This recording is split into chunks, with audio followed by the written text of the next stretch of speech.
कई लोग कहते हैं जी हमारे सर पे हाथ रख दो, दुआ दे दो, मेरे बच्चे के लिए दुआ दे दो, भगवान से दुआ मांगते हैं।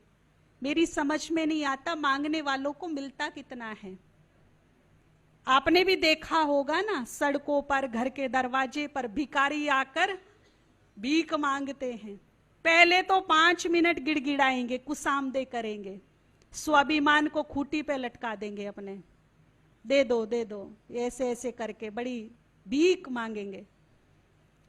10 मिनट मैंने अनदेखा करा उसको, ठीक है ना। अब मैं उसको दिल से नहीं दे रही, पीछा छुड़ाने के लिए दे रही हूं। पीछे ही पड़ गया तो अब क्या करूं। मेरे घर में चावल का बोरा भरा पड़ा है, आटे के डब्बे भरे पड़े हैं। जब मैं भिखारी के लिए लाई तो कितना लाई? मांगने वाले को इतना ही मिलता है, इससे ज्यादा नहीं मिलता। अब सोच लो कि मुझे मांगकर गुजारा करना है या मेरे कर्म ऐसे हों कि देने वाला विवश हो जाए छप्पर फाड़ के देने के लिए। बिन मांगे मोती बरसे मेरे ऊपर, या मैं गिड़गिड़ाती रहूं सारी उम्र? नहीं, क्या करना है मुझे? अपने कर्म श्रेष्ठ बनाने हैं। अपना बोल, अपना व्यवहार, अपना एटीट्यूड ऐसा बनाऊं कि भगवान राजी हो जाए और राजी होकर छप्पर फाड़ के लुटाए। भीख मांगने की जरूरत नहीं है, ठीक है ना। मांगने से कुछ नहीं मिलता, और मांगी हुई दुआएं फलीभूत भी नहीं होती। चलो, अगर आपने मांगी और किसी ने कहा ठीक है खुश रहो, फलीभूत नहीं होगी वो दुआ।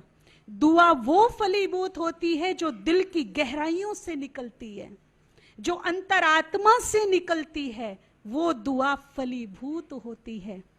मान लीजिए मैंने किसी की मदद की, किसी रोते हुए को हंसा दिया, किसी निराश व्यक्ति के चेहरे में आशाओं के दीपक जला दिए, उदास व्यक्ति को, हताश व्यक्ति को राह दिखा दी।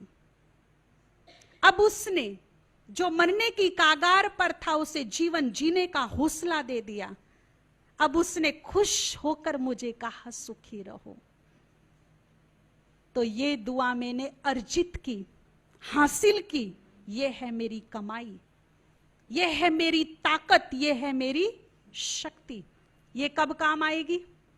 मान लीजिए मेरे सामने कुछ ऐसे कारण बन गए दुखों के, प्रॉब्लम्स के, समस्याओं के, विघ्नों के, उस समय ये दुआ काम आएगी। दुख चाहे पहाड़ जैसे हों, लेकिन यदि मेरे पास सच्चे दिल की अंतरात्मा की दुआएं हैं तो ये दुआ दीवार बनकर खड़ी हो जाएगी, मुझ तक दुखों को, विघ्नों को आने नहीं देगी, सुरक्षा करेगी मेरी। दुआएं ये काम करती है। तो दुआओं का होना जरूरी है या नहीं? यदि यहां मैं रोज 10 लोगों को भी दिल से दुआ दूं तो सोने से पहले ऊपर वाला क्या कर देगा? मेरे सर पे हाथ रख के दिल से मुझे दुआ दे देगा। और ऊपर वाले की दुआ कभी खाली नहीं जाएगी। मुझे ऊपर वाले की दुआ लेनी है, रोज उसके अनुकूल काम करके। सोने से पहले वो मेरे भंडारे भरपूर कर दे, दिल से दे, मांगने की जरूरत नहीं।